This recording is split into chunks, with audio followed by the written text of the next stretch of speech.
नमस्कार, मैं खुशी मिश्रा और आप देख रहे हैं सूचना इंडिया। खबर राजधानी लखनऊ से है, जहां आज अंतर्राष्ट्रीय योग दिवस के अवसर पर लखनऊ स्थित डॉक्टर भीमराव अम्बेडकर स्मृति स्थल पर आयोजित हुआ 11वां अंतर्राष्ट्रीय योग महोत्सव। इस वर्ष का थीम था एक भारत समरस भारत और इस आयोजन ने सिर्फ योग का नहीं बल्कि सामाजिक समरसता का भी संदेश दिया।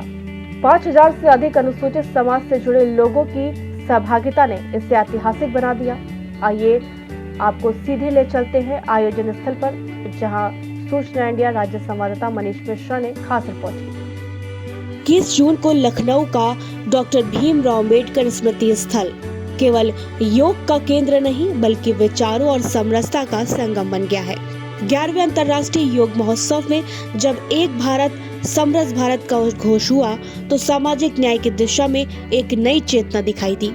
नीरज सिंह के नेतृत्व में हुए आयोजन में 5000 से अधिक अनुसूचित समाज के लोगों की भागीदारी ने संदेश दिया कि योग अब केवल स्वास्थ्य का साधन नहीं बल्कि सामाजिक समानता का सेतु बन चुका है। तो इस योग दिवस में इस समय पूर्व डीजीपी बृजलाल जी हैं, तो सर ये बताइए क्या संदेश देना चाहेंगे इस योग दिवस पर? सभी लोग स्वस्थ हों जी। जब स्वस्थ शरीर है तो स्वस्थ मन है जी। और भारत तो सबसे युवा देश है।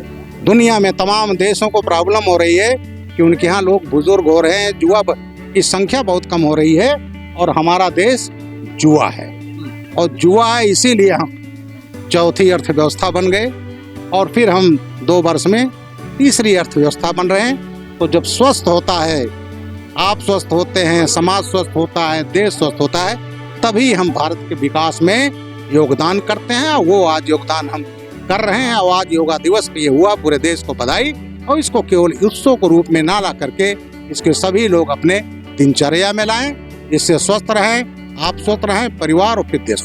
योग भारतीय जीवन शैली का हिस्सा है और बाबा साहेब ने जो समानता की बात की थी, यह आयोजन उसी विचार को सशक्त करता है। कार्यक्रम में जहां योगा अभ्यास सत्र ने मन को केंद्रित किया, वहीं सामाजिक समरसता और स्वास्थ्य पर केंद्रित विचार सत्रों ने सभी वर्गों को एक मंच पर जोड़ा। अंबेडकर मैदान पर इस योग शिविर को संचालित कर रही योग गुरु मालविका वाजपेयी जी हमारे साथ हैं। तो मालविका जी, योग का जो महत्व है उसको बताइए। योग का महत्व हमारे दैनिक जीवन में हर समय हर जगह पर है। चाहे आप उठते बैठते किसी भी टाइम आपका योग का महत्व है। और अगर हम देखें तो हमारा जितना शरीर है वो बहुत सारे जॉइंट से मिलकर बना है। हमारी बॉडी में 70% वाटर होता है और एशियन कंट्री में रहने वाले लोग, जैसे कि हम लोग एशियन कंट्री में रहते हैं, तो वहाँ के लिए योग एक ऐसी प्रक्रिया है जो सारे जॉइंट्स पे काम करती है। क्योंकि योग से हम जितना हमारा जो बॉडी का सिस्टम है, जितने पांचों सिस्टम है उस पर काम होता है। एंड बेसिकली जो हार्ट के लिए, लंग्स के लिए, या हम ब्रीदिंग के लिए बोले, या हम थायराइड के लिए, या चाहे हम हार्मोनल इम्बैलेंस के लिए बोले, चाहे बीमारियों को ठीक करने के लिए बोले, या पॉस्चर ठीक करने के लिए बोले, या फिजियोथेरेपी के लिए बोले, तो योग कहीं ना कहीं सब में जाकर एक समाहित हो जाता है। एक प्रॉपर ऐसी एक्सरसाइज है जो हर इंसान के लिए, लाइक वो चाहे छोटे बच्चे के लिए हो या वो किसी बीमार व्यक्ति के लिए हो। इस वजह से मुझे लगता है कि योग कहीं ना कहीं हम सबकी लाइफ का एक हिस्सा बन सकता है। सूर्य नमस्कार का क्या रोल है हमारे जीवन में? सूर्य नमस्कार एक कंप्लीट एक्सरसाइज की श्रेणी में आता है, क्योंकि सूर्य नमस्कार के साथ साथ जब हम एक्सरसाइजेस करते हैं तो हमारी बॉडी के हर जॉइंट की एक्सरसाइज होती है। और बेसिकली सूर्य नमस्कार एक ऐसी क्रिया भी है जिससे हम वेट लॉस भी कर सकते हैं और वेट गेन भी कर सकते हैं। बहुत से लोगों को नहीं पता होगा कि सूर्य नमस्कार से वेट गेन कैसे किया जा सकता है, बट अगर इसको श्वासों के साथ किया जाए तो वेट को गेन भी किया जा सकता है। और दूसरी बात यह है कि जितना आप जिम से या डंबल उठा के बेनिफिट ले सकते हैं, उतनी ही बलिष्ठ आप सूर्य नमस्कार के साथ भी हो सकते हैं। तो ये थी योग गुरु मालविका वाजपेयी। आप सुन सकते हैं कि योग का जो महत्व है वो हमारे जीवन में बहुत ज़रूरी है। योग से हम अपनी जीवन में बहुत सारी ऐसी बीमारियां हैं जिसको ठीक कर सकते हैं। हमें अपनी दैनिक दिनचर्या में योग को शामिल करना चाहिए। कम से कम सुबह उठ के सूर्य नमस्कार जैसा जो योग है उसको हमें हमेशा करते रहना चाहिए, ताकि जितनी भी छोटी ऐसी बीमारियां हैं जो हम योग के माध्यम से ठीक कर सकते हैं और हमारा शरीर बहुत स्वस्थ रह सकता है। योग का मूल उद्देश्य आत्म संयम और समरसता है। आज यहाँ हर वर्ग से लोगों की उपस्थिति यह साबित करती है कि योग किसी का एक वर्ग का नहीं, सभी का अधिकार है। तो अंतर्राष्ट्रीय योग दिवस पर आपने आज देखा कि किस तरह से लोग योग कर रहे हैं, लेकिन इसमें लखनऊ के कुछ ऐसे लोग भी हैं जो हमेशा योग करते हैं। तो सर ये बताइए, कब से आप योग कर रहे हैं? सर मेरी समझ में कम से कम आज 22 से 23 साल हो गए हैं। अच्छा। जब मैं रेगुलर अपने शेड्यूल में वॉक करता हूँ कम से कम 4 से 5-6 किलोमीटर, और उसके बाद जैसे योग को एक स्थिर जगह चाहिए, एक जगह बैठ के करना होता है और बहुत ही शांति जगह अच्छी लगती है, लेकिन कहीं पार्क में जगह मिल जाए, कहीं जगह मिल जाए तो मैं अपनी स्ट्रेचिंग, जो योगा से रिलेटेड कई स्ट्रेचिंग एक्सरसाइजेस हैं उनको ज़रूर कर लेता हूँ।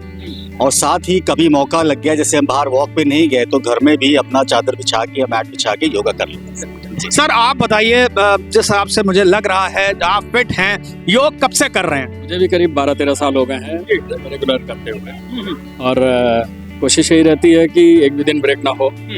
और सबसे योगा शुरू करने से पहले मॉर्निंग वॉक से लौट के आने के बाद में, उसके बाद में फिर योगा। योग के बाद कुछ शांति मिलती है? बिल्कुल शांति मिलती है। बॉडी में एक इस तरीके की एनर्जी डेवलप हो जाती है कि जिससे लगता है कि बॉडी हल्की हो। हाँ, सूर्य नमस्कार के क्या फायदे हैं आम लोगों को, अगर आप बताना चाहें तो?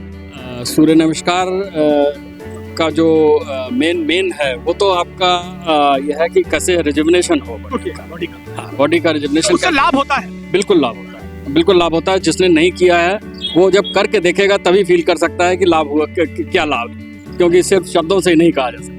पहली बार ऐसे महसूस हुआ कि योग केवल आसन नहीं बल्कि विचारों की एकजुटता भी है। सूचना इंडिया की टीम आज 11वें अंतर्राष्ट्रीय योग दिवस के उपलक्ष्य में लखनऊ के अंबेडकर पार्क में इस समय मौजूद है, जहां सूरज की पहली किरण के साथ हजारों की संख्या में यहाँ पर लोग योग शिविर कर रहे हैं। यहाँ पर बड़ी संख्या पर लोग पहुँचे हैं, स्कूली बच्चे पहुँचे हैं, यहाँ पर भारतीय जनता पार्टी के कार्यकर्ता भी पहुँचे हैं, और स्थानीय जो लखनऊ के लोग हैं वो आप मेरे पीछे देख सकते हैं, बड़ी संख्या में योग करने पहुँचे हैं। डॉक्टर भीमराव स्मृति स्थल पर जहां हजारों की संख्या में लोग एक भारत समरस भारत की भावना के साथ योग महोत्सव में भाग ले रहे हैं, यह सिर्फ एक शारीरिक क्रिया नहीं बल्कि एक वैचारिक क्रांति भी है। यहाँ योग और बाबा साहेब अम्बेडकर के विचार साथ चलते हैं। डॉक्टर अंबेडकर के विचारधारा और योग के माध्यम से जो सामाजिक समरसता की अनुभूति लखनऊ में हुई, यह निश्चित रूप से देश के कोने कोने में गूंजेगी। ऐसी और ग्राउंड रिपोर्ट्स के लिए बने रहिए हमारे साथ, देखते रहिए सूचना इंडिया। सूचना इंडिया के सभी दर्शकों को बधाई। अब आप सूचना इंडिया देख सकते हैं जियो टीवी चैनल नंबर 4053 पर भी। साथ ही सूचना इंडिया के सभी सोशल प्लेटफॉर्म इंस्टाग्राम, फेसबुक और ट्विटर से जुड़े और पाएं आपके क्षेत्र से जुड़ी हर एक खबर।